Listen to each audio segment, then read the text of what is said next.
Pues muchas gracias por su paciencia a todos. Con los problemas tecnológicos que hemos tenido, siempre es un reto hacer videoconferencias. Pero yo creo que la plática, y bueno, desafortunadamente no tuvimos tiempo para hacer preguntas y respuestas por la agenda de Alejandro hoy, pero yo creo que sus palabras sí son muy útiles para empezar este congreso.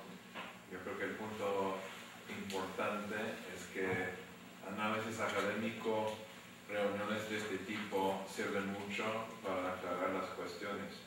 Y yo creo que ahora lo que vamos a hacer en el congreso, vamos a tener expositores haciendo sus presentaciones principales, vamos a tener comentaristas, vamos a tener moderadores en cada mesa y también vamos a tener sesiones de preguntas y respuestas. Entonces, con eso, los participantes también pueden agregar su parte, porque yo creo que el beneficio de un congreso es la lluvia de ideas que podemos tener aquí para mejorar el análisis y para pensar de manera objetiva en qué son los retos, qué son las consecuencias de las políticas actuales, las normas actuales en la OMC y qué deben de ser las normas en el futuro. Entonces eso va a ser nuestra tarea y yo sé que va a haber mucho movimiento durante hoy y mañana porque hay personas que vienen nada más a ciertas sesiones y hay personas que vienen a todo el congreso. Entonces les doy la bienvenida. Agradezco a Doris López, que es mi contraparte en Chile, y a todos los expositores y también los comentaristas. Y muchas gracias a Juan y a Uciel por su ayuda con la parte técnica aquí, que para mí es un gran misterio. Entonces, ahora lo que vamos a hacer es que vamos a hacer un pequeño descanso. Tenemos 15 minutos y después empezamos con la primera mesa. A las 10, por favor. Muchas gracias. La primera mesa sobre comercio y cambio climático expondrán en esta ocasión Sebastián Guerrero. Él es experto regional de la Dirección de Política Internacional de Integración de la CEPAL desde 2009. Previamente se desempeñó durante 13 años en la Dirección Económica del Ministro de Relaciones Exteriores de Chile, incluyendo como consejero de la misión de Chile ante la Organización Mundial de Comercio. Él es ingeniero comercial con formación en Administración de Empresas de la Pontificia Universidad Católica de Chile. Tiene un máster en Economía por la London School of Economics y es autor de varios artículos y capítulos de libros sobre el sistema multilateral de comercio y política comercial y negociaciones en América Latina. Y comentará su ponencia Roberto Borsa.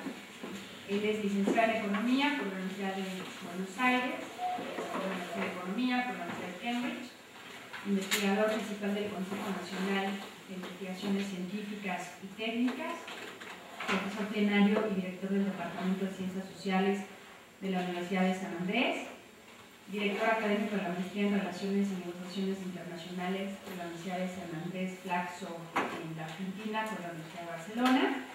Ha sido profesor invitado al programa del Máster en Derecho Económico Internacional de la Universidad de Barcelona, profesor investigador del Centro de Investigación y Docencia Económica en México, CIDE, y profesor visitante en diversas universidades, Universidad de Notre Dame, Duke, Stanford, la Federal de Río de Janeiro y la Católica de Río de Janeiro. Sus áreas de especialidad son economía internacional, negociaciones económicas internacionales e integración regional. Bueno, yo voy a moderar esta mesa. Yo soy Gabriela Rodríguez y codifico con Brad del Centro de Derecho Económico Internacional en el ITAM. Soy profesora de Derecho, actualmente dirijo el programa de la licenciatura de la carrera de Derecho en el ITAM, y en realidad yo estoy relacionada con la parte de comercio internacional porque mi área de especialización es Derecho Internacional Público. Pues Sebastián, si quiere empezar.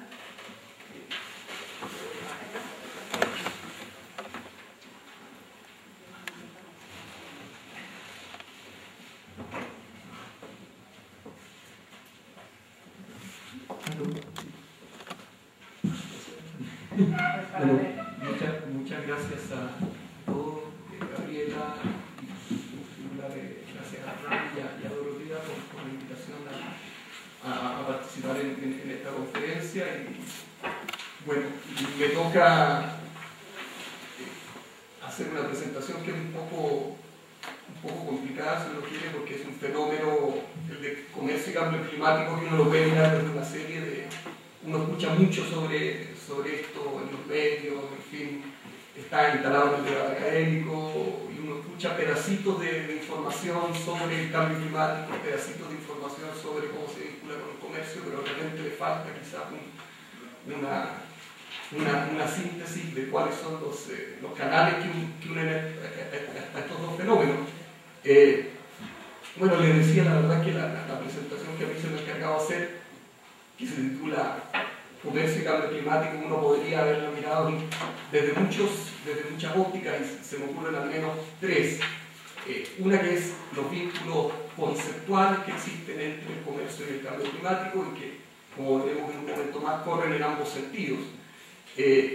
Segundo, la dimensión jurídica, que es probablemente la de mayor interés para esta institución y para este evento en particular, que tiene que ver con la existencia de dos regímenes internacionales, uno que tiene que ver con el cambio climático y otro que tiene que ver con el comercio internacional bajo la OMC y cuáles son los vasos comunicantes entre ambos, si es que existen.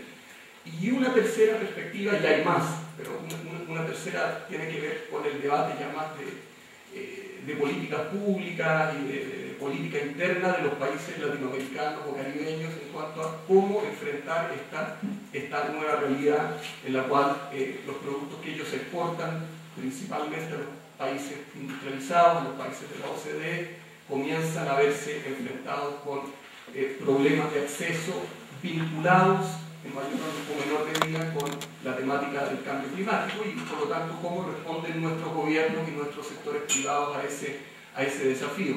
Este tercer...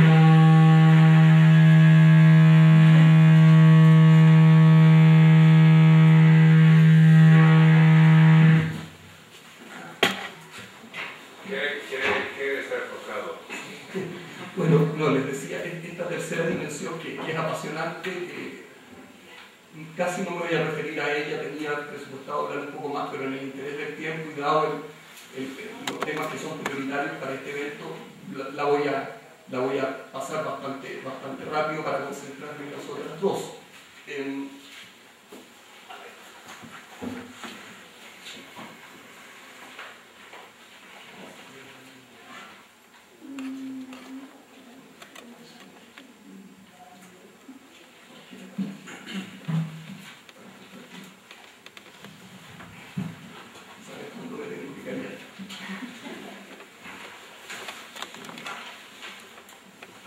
Bueno, el orden de lo que voy a hablar, y vamos a hablar acerca de todo esto en los 45 minutos asignados, por si no iremos pasando algunas partes más rápido. Estructuré la presentación en 7 grandes temas, digamos. Primero, ¿cuál es la definición? O sea, creo que no está de más partir por qué entendemos por cambio climático y algunos, como se denominan en la jerga económica, algunos hechos estilizados que caracterizan a este fenómeno. Para que todos partamos de alguna cierta base común de entender de qué estamos hablando. Segundo, referirme a los vínculos entre el comercio y el cambio climático. Como les decía, corren en ambos sentidos. Esto lo va a hacer de manera bastante esquemática y simplificada. Uno podría dedicarle una presentación nada más que a esto.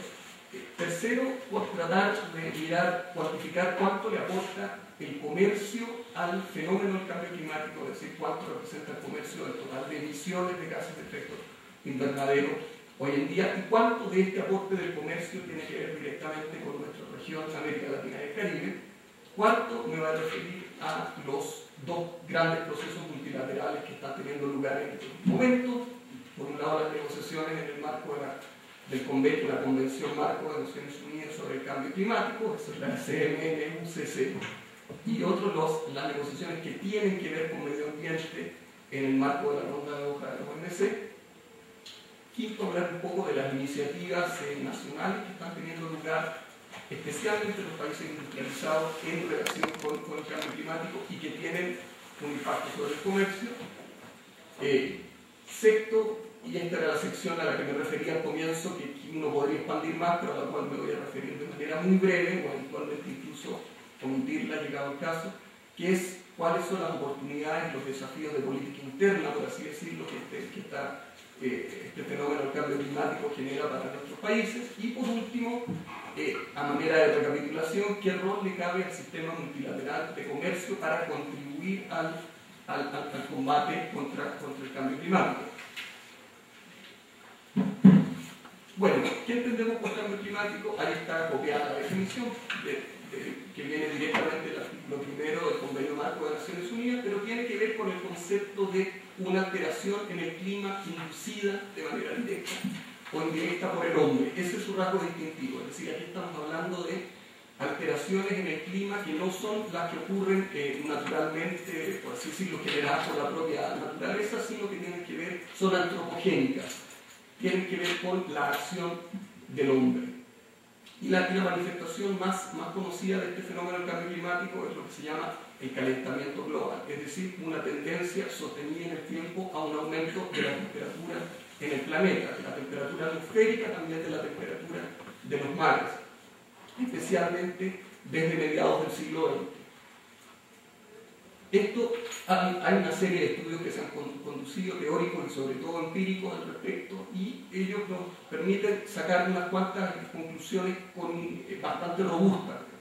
Ninguna de ellas es absolutamente incontrovertible, pero en general apuntan todas sólidamente en una cierta dirección. Primero, a que el cambio climático existe, contra lo que piensan algunos sectores escépticos al respecto, en cuanto a que esto no es así. La verdad es que los estudios parecen indicar que efectivamente sí se está generando este cambio climático y que a lo largo del siglo recién pasado, es decir, durante el siglo XX, la temperatura mundial aumentó en promedio en 0,74 grados Celsius, lo cual a ustedes y a mí como lego en la materia probablemente nos puede parecer que no es nada demasiado inquietante, pero según los climatólogos y los expertos sí lo es.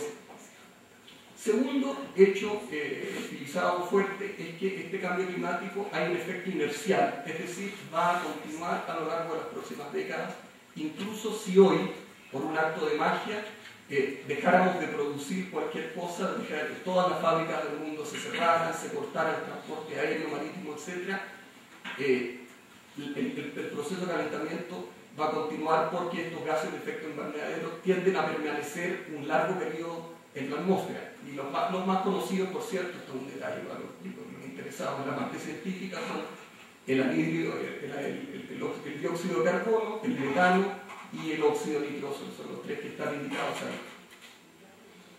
Bueno, justamente a propósito de este efecto inercial, lo que se prevé es que si las cosas, dependiendo del escenario de crecimiento económico del que hablemos, la temperatura media en el mundo aumentaría de aquí hasta el año 2100, final de este siglo, entre 1,4 y 6,4 grados Celsius.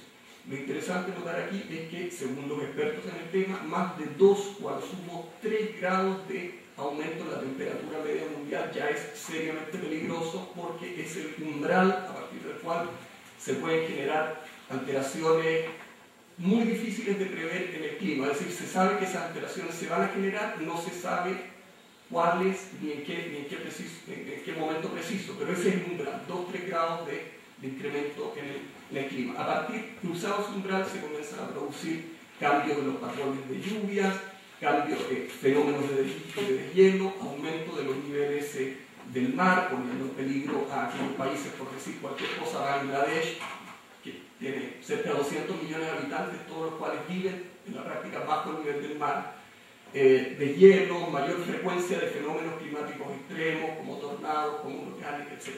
Entonces, cruzados en ese umbral de los 2-3 grados, todo este tipo de situaciones pueden darse de manera mucho más frecuente que lo que ha sido el caso históricamente. Y esto tiene que ver directamente con el aumento en las emisiones de gases de efecto invernadero a partir de mediados del siglo pasado, como lo muestra esta gráfica. Claramente entre 1940 y 1950 se produce un punto de inflexión y las emisiones se han ido continuamente al alza en el mundo. Ahora, ¿quiénes representan los responsables de estas emisiones? Es un fenómeno bastante concentrado. Aquí lo que se grafica es hacia la derecha el número de países y hacia el número acumulado de países, y en el eje vertical el porcentaje acumulado de emisiones que representan esos países. Y vemos que por de pronto los Estados Unidos por sí solos ya representan 20% de las emisiones. Si le sumamos a China y a la Unión Europea ya estamos en el 50%. Y si empezamos a sumar algunas de las principales economías emergentes, los denominados BRICS, Rusia, India, Japón, Brasil, etc., y algunos no BRICS, pero importantes economías emergentes como México, Corea, ya llegamos rápidamente al umbral del 80%, y por lo tanto todo el resto de los países del mundo solo son responsables por un 20% adicional, es decir, tienen un aporte bastante marginal en este fenómeno, y ello incluye por lo tanto a la gran mayoría de los países de América Latina y el Caribe, con la excepción de Brasil y México. Ahora, históricamente este fenómeno de esta gran acumulación de emisiones de gases de efecto invernadero hasta el día de hoy ha sido responsabilidad esencial de los países industrializados. El punto es que, proyectando de aquí hacia adelante, el grueso del aumento de las emisiones en el mundo en las próximas décadas va a corresponder a las economías emergentes. Si se miran esta proyección al año 2025, van a ver que en el mundo se espera que las emisiones aumenten en un 57%, pero que mientras en el mundo desarrollado aumentarían en 35%, en el mundo en desarrollo aumentarían en 84%. Y en algunos casos los incrementos serían enormes, como es el caso de China, que estamos hablando de cerca de un 120%, México 124%, la India 70%. Es decir, históricamente